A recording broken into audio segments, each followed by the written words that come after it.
Koperasi punya cita-cita yang mulia, menjadi tulang punggung perekonomian Indonesia. Sebuah cita-cita yang adiluhung, tetapi tidak sesederhana penerapannya. Lebih dari 70 tahun berdiri di Ibu Pertiwi, ada lebih dari 120.000 koperasi yang berdiri dan tersebar di seluruh penjuru negeri. Pertanyaannya kini, mampukah koperasi mewujudkan marwahnya menjadi soko guru perekonomian bangsa? Siapa kira kopi dari dataran tinggi Nagari Air Dingin di Kabupaten Solok, Sumatera Barat yang berada di ketinggian 1.500 meter dari permukaan laut harum hingga negeri Paman Sam. Dirintis sejak 2012, anggota tetap Koperasi Solok Rajo berjumlah 30 petani kopi. Dan lebih dari 300 orang lain berproses menjadi anggota tetap koperasi ini. Alfadrian Syah yang akrab disapa Ari jadi penggagasnya. Ia memberi bekal budidaya, pengolahan kopi hingga pemasaran kepada para petani kopi. Di Koperasi Solok Rajo adalah ownership-nya, bukan banyak manusianya, tapi ownership dengan mutu personalnya. Alhasil, hidup para petani kopi menjadi lebih sejahtera. Nah, kami adalah koperasi petani kopi. Jadi ketika bisnis ini mentok, misalnya penjualan terhadap apalagi COVID ya, jadi kita bukan bagaimana caranya menekan harga beli carry, tapi lebih akan melakukan efisiensi di produksinya misalnya. Jadi harga menjadi sangat-sangat terlindungi di daerah kami. Dengan adanya Solok Rajo, anggota kami itu tidak hanya menanam kopi dan menjual, tetapi juga ada pendampingan seumur hidup. Kini sudah ada lebih dari 160.000 batang kopi yang ditanam. Setidaknya 18 ton kopi jenis Arabica diproduksi oleh petani binaan Koperasi Solok Rajo per tahunnya. Ari masih punya asa. Pria 34 tahun ini ingin supaya para petani kopi binaannya semakin berkembang. Itu membuat setiap petani yang tergabung di Solok Rajo memiliki 5.000 tanaman kopi yang produktif. Kemudian target outcome-nya adalah bagaimana pendapatan dari Solok Rajo ini itu cuma 30% dari kopi, tapi tidak mengurangi volume produksi kopi. Bukan menganggap, bukan membuat pertumbuhan kopi itu turun, tapi menambah sumber-sumber bisnis lain di luar kopi. Eka Jayaputra jadi salah seorang petani kopi binaan Koperasi Solok Rajo. Ia merasakan betul manfaat bergabung menjadi anggota koperasi. 2 kali panen kopi dalam 1 bulan dan menghasilkan profit lumayan, 7 juta rupiah per bulannya. Sebelumnya ia sering gigit jari sebab gagal panen dan saat itu ia sulit mengecap untung. Koperasi memberi solusi untuk berbudidaya kopi yang notabene itu di dataran tinggi, Pak. Tanaman itu susah tumbuh, Pak. Cuman dari segi pendampingan dan penguatan mindset di lapangan itu sangat membuat saya sendiri yakin untuk kayaknya ini kopi bisa membantu sekali untuk ekonomi kita di dataran tinggi, khususnya di Nagari Air Dingin. Eka kini bersyukur dengan kehadiran Koperasi Solok Rajo. Dengan penghasilan yang Eka miliki kini, ia punya tabungan cukup, bekal pendidikan anaknya kelak, dan juga mencukupi kebutuhan rumah tangga sehari-hari.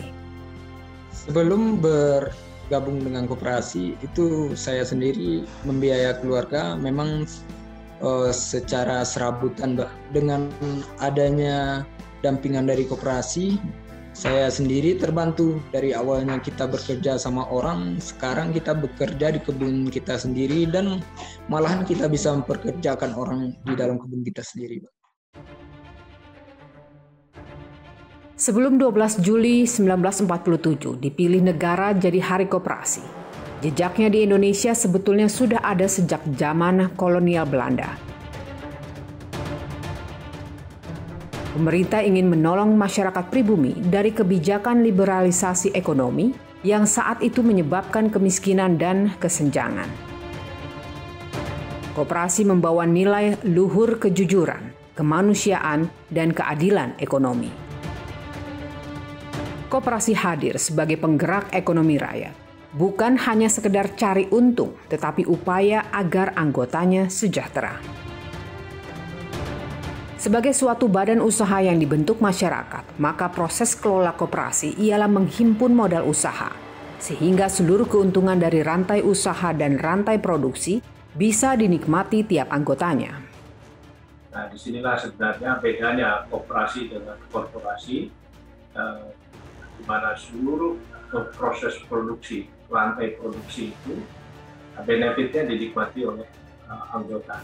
Karena itu maka kegotong royongan, ya, solidaritas, kerjasama, kolaborasi di dalam koperasi itu adalah prinsip-prinsip utama. Per tahun 2020, ada lebih dari 120.000 koperasi aktif di Indonesia, dengan total anggota mencapai lebih dari 20 juta orang. Provinsi Jawa Timur menjadi provinsi dengan jumlah sebaran koperasi aktif tertinggi di Indonesia, disusul Sulawesi Selatan dan Sumatera Utara. Punya kuantitas terbanyak di dunia, juga ditambah punya segala ragam manfaat. Ternyata koperasi Indonesia masih jauh dari marwahnya menjadi sokoguru ekonomi. Sampai saat ini koperasi saya kira belum merupakan tulang punggung perekonomian nasional.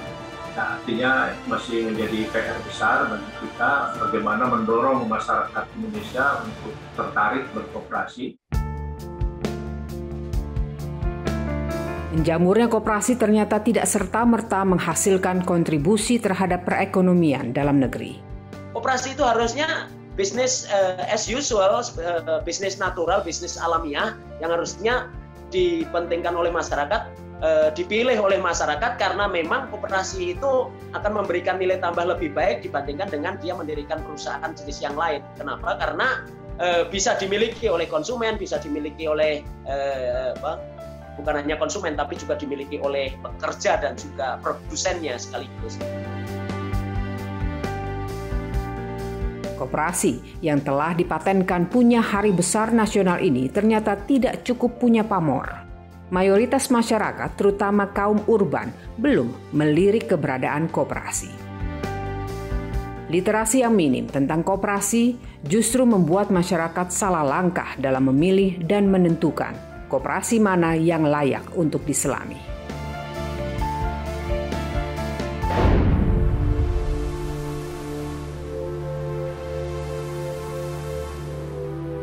Koperasi Indosurya Cipta adalah salah satu koperasi yang gagal membayarkan bunga pada 6.000 anggotanya. Potensi kerugiannya ditaksir mencapai 14 triliun rupiah. Ben Atta bergabung jadi anggota Koperasi Indosurya Cipta sejak tahun 2016. Tergiur bunga yang tinggi membuat pria 33 tahun ini memberikan dana segar dengan nominal miliaran rupiah. Kurang lebih ada sekitar 3, something M. Jujur yang saya tertarik ya memang dari bunga, karena dibandingkan deposit di bank lain gitu kan, atau mungkin obligasi di bank lain, di bank atau di koperasi lainnya memang cukup tinggi gitu. Itu ditambah lagi ya karena referensi dari orang tua. Padahal uang itu mestinya diperuntukkan bagi masa depan Ben. Dan untuk biaya hidup masa depan iya ada, untuk planning saya kuliah S2 ada, untuk planning nikah ada, untuk dana darurat ada. Belum lagi, pasca kedua orang tuanya tiada, Ben mesti menanggung dana pensiun para pegawai pengampunya. Dan sekarang saya harus mengcover dana pensiun mereka yang nyangkut itu. Itu ya berat sih buat saya.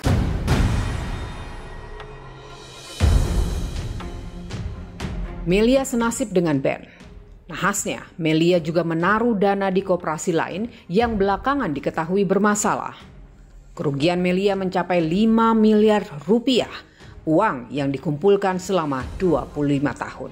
Saya rencanakan untuk pendidikan anak-anak saya. Kalau dananya itu nggak tertahan di mana-mana, saya lancar-lancar aja, bisa aja membiayai semua karyawan saya. Tapi karena dengan adanya gagal bayar ini, ya jadi saya terpaksa merumahkan sebagian besar karyawan saya.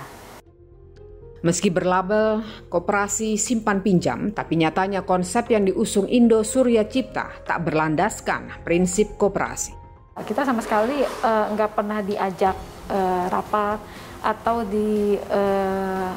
menerima hasil laporan rapat atau hasil dari rapat anggota tahunan atau rapat istimewa. Kita selalu dianggapnya nasabah yang menabung di grup Indo Surya. Pas kejadian gagal bayar, ternyata koperasi itu dipisahkan dari grup Indo Surya Group. Nah, di situ kami merasa kecewa sekali. Koperasi Indo Surya Cipta memang berjanji akan membayarkan dana anggota dengan skema mencicil, tergantung besaran nilai uang yang disetorkan oleh anggota.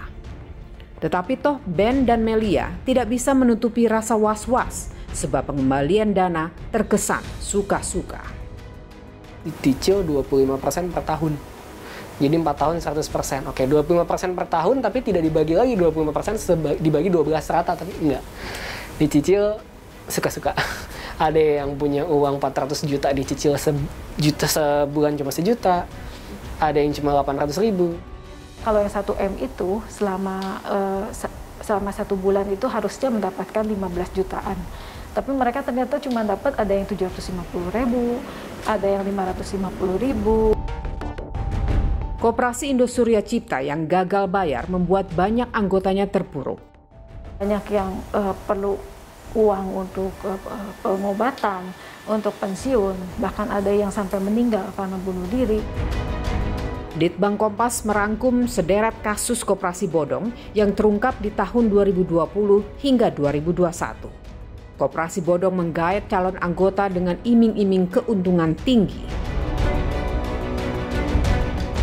Kegiatan-kegiatan mereka ini memang bukan karena untuk tujuan mensejahterakan anggota, tetapi semata-mata adalah untuk mencari keuntungan pribadi dari pengurusnya. Padahal prinsip dari koperasi ini adalah dari anggota untuk anggota.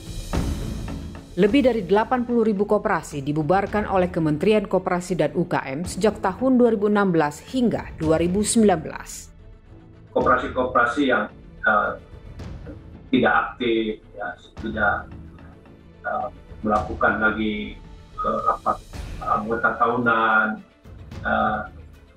ini memang perlu ditutup, ya, supaya masyarakat tidak banyak yang tertipu untuk bergabung ke koperasi, ya, investasi di koperasi yang ternyata memang aktivitas usahanya sudah tidak ada. Satgas Waspada Investasi juga mengendus oknum nakal berkedok koperasi, tapi justru melakukan kegiatan pinjol ilegal. Sampai dengan 2021 bulan Mei ini terdapat 101 koperasi atau KSP yang mengatakan diri koperasi atau KSP. Saat ini sangat mudah membuat situs aplikasi penawaran melalui teknologi informasi saat ini, dan juga melakukan penawaran-penawaran melalui SMS, medsos yang sangat mudah juga diterima oleh masyarakat kita. Koperasi ilegal alias bodong mencoreng citra koperasi legal. Buruknya tata kelola koperasi dan minimnya literasi masyarakat menyuburkan praktik koperasi bodong di negara kita. Padahal koperasi tidak melulu soal simpan pinjam, tapi bisa mencakup segala sektor.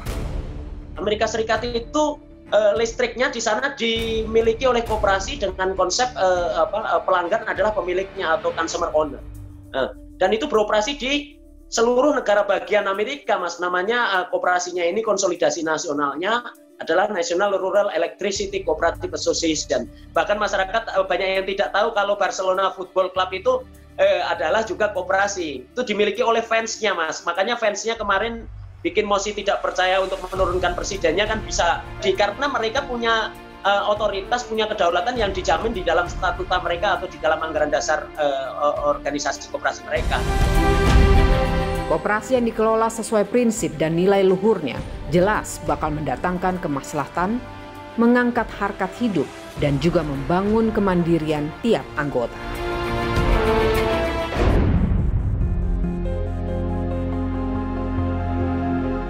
Menenun adalah keahlian Henderina Mangiuli. Jadi anggota koperasi 9 tahun silam membuat taraf hidupnya meningkat. Warga Oepura, Kecamatan Maulava, Kota Kupang ini mampu mempertahankan bisnis tenun ikat yang telah lama ia geluti. Henderina bahkan melebarkan sayap bisnis ke sektor pertanian bersama suami. Tidak sampai Rp100.000 besaran yang Henderina setorkan per bulannya. Tetapi buah hatinya bisa mengenyam pendidikan hingga bangku perguruan tinggi. 50.000 bisa ini kasih sekolah anak, bisa menjangkau ini kebutuhan dalam rumah dan bisa menambah modal usaha juga. Henderina rutin melakukan simpan pinjam di Koperasi Kredit Swastisari. Mulanya ia mengetahui ihwal Kopdit dari kerabatnya. Tahun 2012 dari keluarga ponaan tadi, karena dia terbesar di NTT dengan terpercaya juga. Berdiri selama lebih dari 30 tahun dan memiliki anggota hingga 120.000 orang, koperasi di Nusa Tenggara Timur ini harum namanya. Koperasi Swastisari tidak hanya mengurusi simpan pinjam, tetapi masuk ke sektor real. Kami menjalankan usaha penggemukan sapi.